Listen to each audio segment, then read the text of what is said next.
मैं आपको इस पवित्र भूमि से आह्वान कर रहा हूं कि आप भी अकेले होकर के नहीं मरना, नहीं तो धर्म समाप्त हो जाएगा। आप भी अपना उत्तराधिकारी बना करके जाइए। बाबा साहब अंबेडकर का संदेश है, बाबा साहब अंबेडकर का वाहन है। बाबा साहब अंबेडकर ने कहा है, हमें विश्वास है कि मेरे लोग भारत में बौद्ध धर्म को स्थापित करने के लिए अपना सब कुछ बलिदान कर देंगे।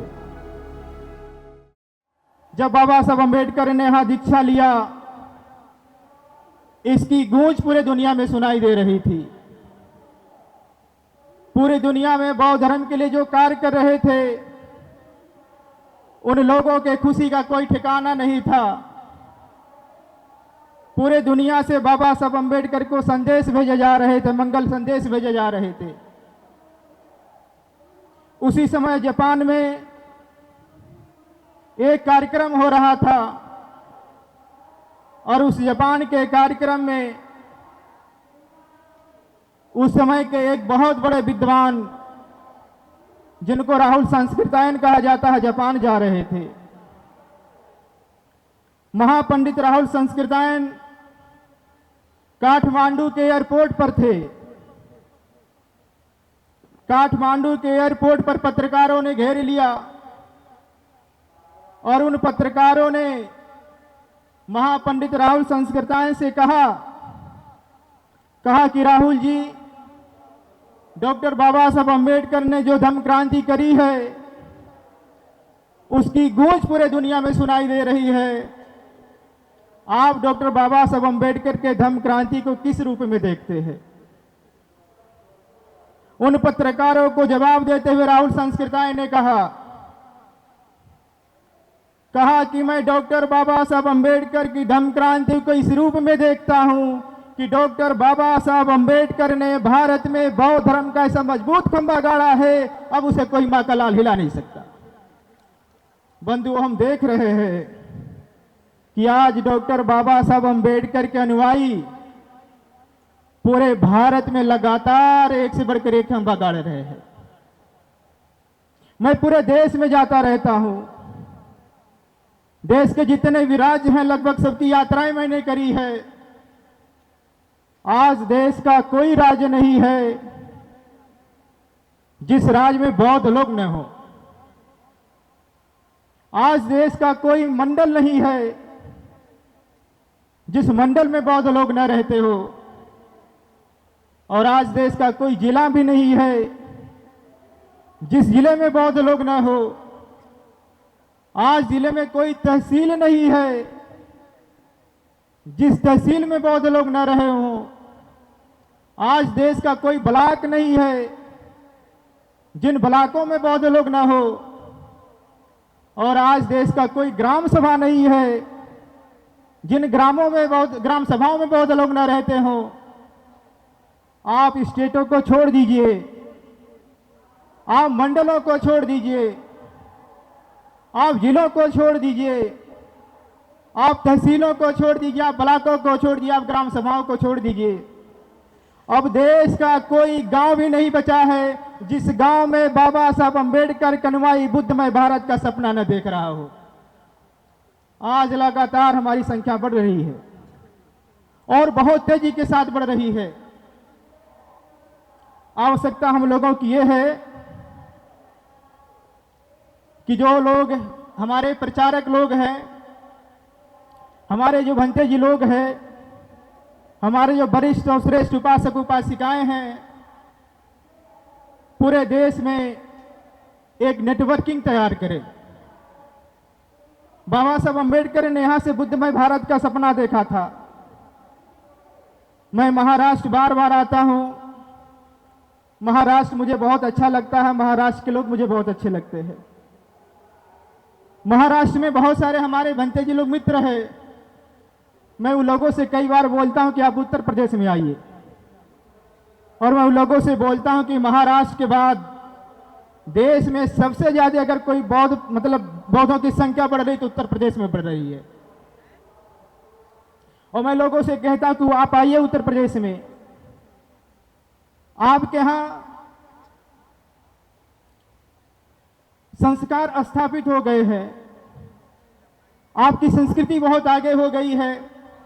अभी हम लोगों के यहाँ संख्या बढ़ रही है लेकिन संस्कृति स्थापित नहीं हो पाई है। उत्तर प्रदेश के जो लोग हैं वो दिल्ली में जाएं, दिल्ली के लोग किसी और राज्यों में जाएं। मुझे लगता है कि जो स्मारक समिति है ये हम सभी लोगों के आस्था का केंद्र है और इस स्मारक समिति को ये प्रयास करना चाहिए। गवई जी बैठे हैं, गवई जी को इस दिशा में एक अधिवेशन अलग से बुलाना चाहिए पूरे देश में जो बुद्ध धर्म के लिए काम करे, चाहे भिक्षु लोग हैं चाहे उपासक लोग हों, उनका अलग से एक अधिवेशन बुलाया जाए और ये समझने का प्रयास किया जाए कि इन 69 सालों में डॉक्टर बाबा साहब अंबेडकर की धम्म क्रांति का क्या प्रभाव पड़ा है। इन 69 सालों में हमने सामाजिक क्षेत्रों में, हमने धार्मिक क्षेत्रों में, हमने राजनीतिक क्षेत्रों में, हमने आर्थिक क्षेत्रों में, हमने शैक्षणिक क्षेत्रों में क्या प्रगति की है, हमने क्या खोया और हमने क्या पाया है, इसका मूल्यांकन हो और मूल्यांकन करने के बाद ये पवित्र भूमि नेतृत्व प्रदान करे। हम पूरे देश के लोग आपके साथ चलने को तैयार हैं, हम पूरे देश के लोग आपके साथ काम करने को तैयार हैं। बंधु, आज विजयदशमी भी है। मुझे महाराजा अशोक का एक संस्मरण बता करके अपनी बातों को विराम देना है। महाराजा अशोक एक बार अपने गुरु मोगलीपुत्र तिस्स के पास गए। उन्होंने अपने गुरु मोगलीपुत्र तिस्स से कहा, भंते जी, मैं भगवान बुद्ध के धर्म का सबसे बड़ा अनुयायी हूं और मैं बौद्ध धर्म का संरक्षक भी हूं। भंते मोगलीपुत्र तिस्स ने कहा कि नहीं महाराज, आपको ऐसा नहीं सोचना चाहिए। आप भगवान बुद्ध के धर्म के सबसे बड़े अनुयायी नहीं हुए हैं, आप संरक्षक भी नहीं हैं। महाराजा अशोक ने कहा कि फिर क्या करने से लोग अनुयायी बनते, क्या करने से संरक्षक बनते हैं। महाराजा अशोक ने यह भी कहा कि भंते जी, हमने हजारों स्तूप बनाए हैं, शिलालेख लगवाए हैं, धम्मस्तंभ गड़वाए हैं, हजारों भिक्षुओं को दान करता हूं। आप बताइए क्या करने से लोग अनुयायी बनते हैं, संरक्षक बनते हैं। भंते मोगलीपुत्र तिस्स कहते हैं कि महाराज, जब तक आप अपने घर से किसी को भिक्षु नहीं बनाते हैं तब तक आप नहीं माने जाएंगे अनुयायी। महाराजा अशोक इधर उधर देखने लगे।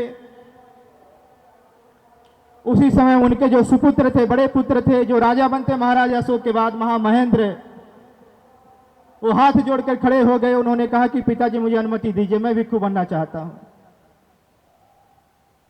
महाराजा अशोक ने उन्हें अनुमति दे दी। ये बात सोचने से बहुत छोटी सी लगती है लेकिन ये बात बहुत छोटी नहीं है। आप सोचिए, अगर किसी देश के प्रधानमंत्री का लड़का आज भिक्षु बन जाए तो क्या उस देश के लिए छोटी घटना हो सकती है? किसी देश के राष्ट्रपति का लड़का उसका अगर भिक्षु बन जाए तो क्या उस देश के लिए छोटी घटना हो सकती है? भारत के किसी राज्य के मुख्यमंत्री का लड़का अगर भिक्षु बन जाए तो क्या यह छोटी घटना हो सकती है? आप सोचिए, महामहेंद्र का भिक्षु बनना इसी देश के लिए कितनी बड़ी घटना रही होगी। बाद में महाराजा अशोक की बेटी संघमित्रा भिक्षुणी बन गई। आप सोचिए, संघमित्रा का भिक्षुणी बनना कितनी बड़ी घटना रही होगी। तो बंधुओं, बुद्ध धर्म बहुत त्याग मानता है और अगर बुद्ध धर्म के लिए कुछ त्याग करने की जरूरत हो, मुझे लगता है पीछे आप लोग को भी नहीं हटना चाहिए। एक मुझे और संस्मरण याद आता है। एक बार भगवान बुद्ध श्रावस्ती में शाम को उपदेश कर रहे थे। भगवान बुद्ध ने कहा कि मेरे पुत्रों, अकेले होकर के नहीं मरना, नहीं तो धर्म समाप्त हो जाएगा। भगवान बुद्ध के कहने का मतलब है जो भिक्षु लोग हैं उन्हें अपने जीवन में किसी न किसी को भिक्षु बनाना चाहिए। उन्होंने कहा कि जो भिक्षुनियां हैं उन्हें भी अकेले नहीं मरना चाहिए, उन्हें भी अपने जीवन में किसी न किसी को भिक्षुनी बनाना चाहिए। भगवान बुद्ध ने कहा कि जो उपासक लोग हैं उन्हें भी अकेले नहीं मरना चाहिए, उन्हें भी अपने जीवन में किसी न किसी को उपासक बनाना चाहिए। भगवान बुद्ध ने कहा कि जो उपासिकाएं हैं उन्हें भी अकेले नहीं मरना चाहिए, उन्हें भी अपने जीवन में किसी न किसी को उपासिका बनाना चाहिए। तो मंच पर बैठे हुए भिक्षु संघ से भी आह्वान है, तथागत ने कहा कि आप अकेले होकर के नहीं मरना तो आप मत मरना, अर्थात उत्तराधिकारी बनाइएगा। यहाँ बहुत सारे पूरे देश से आई हुए उपासक उपासिकाएं हैं, बहुत सारे वरिष्ठ उपासक उपासिकाएं हैं। मैं आपको इस पवित्र भूमि से आह्वान कर रहा हूं कि आप भी अकेले होकर के नहीं मरना, नहीं तो धर्म समाप्त हो जाएगा। आप भी अपना उत्तराधिकारी बना करके जाइए। बाबा साहब अम्बेडकर का संदेश है, बाबा साहब अम्बेडकर का वाहन है। बाबा साहब अम्बेडकर ने कहा है, हमें विश्वास है कि मेरे लोग भारत में बौद्ध धर्म को स्थापित करने के लिए अपना सब कुछ बलिदान कर देंगे। बंधुओं, मुझे कहना है, आदमी तब मरता है जब वो चाहता है। आदमी तब तक नहीं मरता जब तक वो नहीं चाहता है। हम तब तक नहीं मरेंगे जब तक हम नहीं चाहेंगे। हम जिस दिन चाहेंगे उस दिन मर जाएंगे, और आप भी तब तक नहीं मरेंगे जब तक आप चाहेंगे, और आप जिस दिन चाह लेंगे उस दिन मर जाएंगे।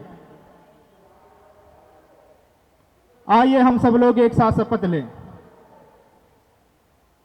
कि चाहे भिक्षु हो, चाहे उपासक हो या उपासिका हो, चाहे भिक्षुनी हो, हम लोग तब तक नहीं मरेंगे जब तक बाबा साहब अम्बेडकर के सपनों का भारत बुद्धमय भारत नहीं बनता,